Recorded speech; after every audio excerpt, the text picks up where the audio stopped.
শনিবার দেশের অর্থনৈতিক পরিস্থিতি নিয়ে প্রধান উপদেষ্টার সঙ্গে অর্থ উপদেষ্টা বাংলাদেশ ব্যাংকের গভর্নর সহ সংশ্লিষ্টদের বৈঠক হয়। সেখানে গেল 6 মাসের অর্থনৈতিক পরিস্থিতি নিয়ে প্রতিবেদন উপস্থাপন করেন অর্থ সচিব। পরে বৈঠকের বিস্তারিত তুলে ধরে প্রধান উপদেষ্টার press wing. Professor Yunus chief adviser বলেছেন উনি স্যাটিসফাইড। প্রেস সচিব শফিকুল আলম জানান, দেশের অর্থনৈতিক অগ্রগতি নিয়ে সন্তুষ্টি জানিয়েছেন প্রধান উপদেষ্টা। বেশিরভাগ সূচক ইতিবাচক জানিয়ে তিনি বলেন, জুলাই নাগাদ মূল্যস্ফীতি 7.5% মধ্যে নেমে আসবে। ইনফ্লেশন আপনি জানেন একটা সময় 12%-এর মতো উঠে গিয়েছিল। ইনফ্লেশন আবার পয়েন্ট টু পয়েন্ট হিসাবে এটা 9%-এর মানে সিঙ্গেল ডিজিটে এসছে। জিডিপি সাইজ বলা হচ্ছে এখন বাংলাদেশের বাংলাদেশি টাকায় হচ্ছে 50,027 বিলিয়ন টাকা, যেটা $450 বিলিয়ন।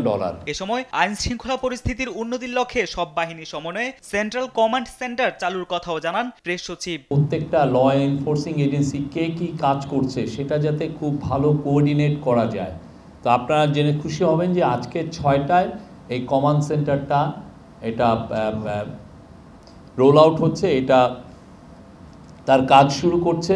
এ সময় গেল 6 মাসে অর্থনৈতিক উন্নয়নে নেওয়া নানা পদক্ষেপও তুলে ধরেন তিনি। বর্তমানে 13 লাখ মেট্রিক টন খাদ্য মজুদ আছে জানিয়ে প্রেস সচিব বলেন, যে পরিমাণ খাদ্য আমদানি হচ্ছে তাতে দাম আরো কমবে। যে পরিমাণ খাদ্যশস্য আমদানি হচ্ছে আমরা আশাবাদী খাদ্যশস্যের মূল্য আরো কমবে, এবং ইন্টারন্যাশনালি আমরা যেটা দেখছি যে হুইটের এবং রাইসের দাম কমছে, এবং ফলে আমরা আশা করছি যে বাংলাদেশে এটার রিফ্লেকশন হবে। আর 6 মাসে প্রবাসী আয়ে 23% মতো প্রবৃদ্ধি হয়েছে বলে জানান উপপ্রেস সচিব আজাদ মজুমদার। জানান, বিদেশে কর্মী প্রেরণ বাড়াতে নতুন নতুন দেশে ভিসা ও রিক্রুটমেন্ট চালু করতে প্রবাসী কল্যাণ মন্ত্রণালয়কে নির্দেশ দিয়েছেন প্রধান উপদেষ্টা।